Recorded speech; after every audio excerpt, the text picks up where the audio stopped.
ছোট্টবেলা যখন বিমান দেখতাম আকাশে উড়ে অনেক ভাল লাগতো, মজা লাগতো, মাথার উপর দিয়ে বিমান যাইতেছে। আর এখন যখন ওই বিমানে উঠছি তখন বুঝতে পারছি যে কতটুক যন্ত্রণাদায়ক এই বিমান।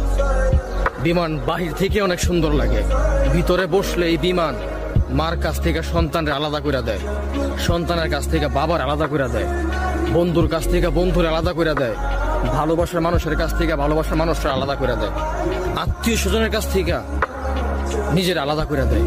বিমান হইতেছে একটা স্বার্থপর গাড়ি, যেই গাড়িতে একবার উঠলে কবে আবার এই গাড়ি নিয়ে আসবে তার কোনো গ্যারান্টি নাই। এমনকি অনেক মানুষ মৃত হয়ে এই বিমান